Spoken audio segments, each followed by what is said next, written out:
Paramashivoham. Om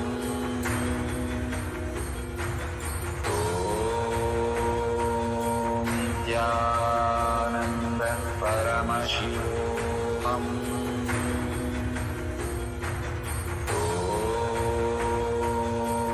Om Nithyananda Paramashivoham. Om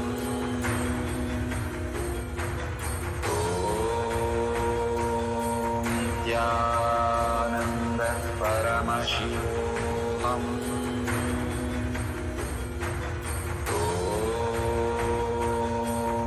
Nithyananda Paramashivoham. Om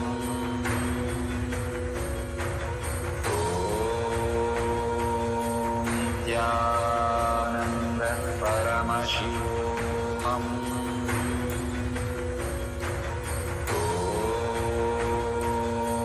Nithyananda Paramashivoham.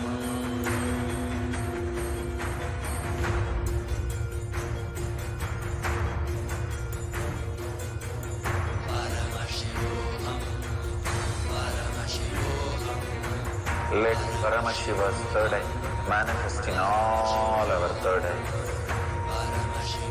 Let the Amrita pour, let the Varni open up, manifest in all of us.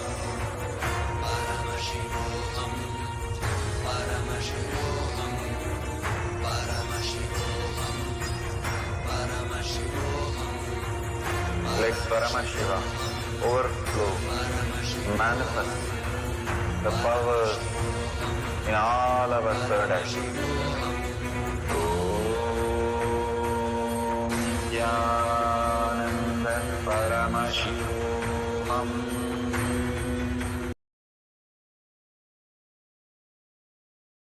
Slowly, very slowly, open your eyes, and whatever Paramashiva has shown, please go ahead and take a picture of that.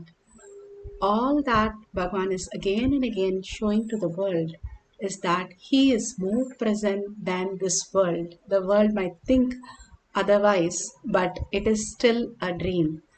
Bhagavan has beautifully downloaded in all of us this greater science. Share it with the world. Millions need it. And more you raise others into the higher intelligence, you will live in such a beautiful community. That is why he is giving all the science to the world to raise in the higher wisdom. Like they say, they created plastic, which is so good, but they're using that to destroy planet Earth. They create everything, but they don't have the wisdom, so they destroy everything. Here, Bhagavan is creating and giving the wisdom to manifest to the greater science. Share with the world all this deeper truth, and more when you share, you will see that you are the reflection of everything that exists. You will become the whole. That is why Bhagavan says extreme manifestation is extreme causing, because you know that you are part of the whole. You manifested and you become the whole. So go ahead, share it in tinyurl.com/manifestation or in your social media. This is not social media time, but really a spiritual time where you share and the world becomes part of you. And make sure you have the hashtag Paramashivoham Shakshi Pramana, hashtag KAILASA, hashtag Nithyananda, hashtag Manifestation. The more and more you experience the deeper truth and share with the world, you will start experiencing the deeper truth yourself. And that is why Bhagavan says you cause somebody for 10 people for something and you become that, good or bad. That is how it works. And take 5 minutes of your time to thank Bhagavan for all that he's offering to the whole world, and hold the space Paramashiva to land in physical form for all of us to experience in the physical reality, manifesting all this greater science. Every day, thank Bhagavan and hold yourself the space to physically meet him and get more experience and more into deeper science. With that, let's surrender all this powerful cognition, power manifestation at Bhagavan's lotus feet in deep gratitude, thanking Bhagavan for showering all this great truth from Kailasha, great gifts from Kailasha for each one of us every single day. I'm thanking all of you here, manifesting the powers of Paramashiva, following the Guru Vak as life. And with that, let's end the session with a Purna Mantra. Holding the space, Paramashiva is real in thought, word, and action. Seeing everything, everyone as Paramashiva throughout the day. Holding this powerful space and manifesting our life as Paramashiva flowing through us. Let's now sit straight with the head, neck, and spine in a straight line. Bring Paramashiva to your third eye. Chant the Purna Mantra. Om Purnamada Purnamidam Purna Purnamudashyate Purnasya Purnamataya Purnameva Vashishyate. Om Shanti Shanti Shanti. Hari Om Tat Sat Sarvam Bhagavate Sri Nithyananda Paramashivam Padukarpanamastu. Om Nithyanandam.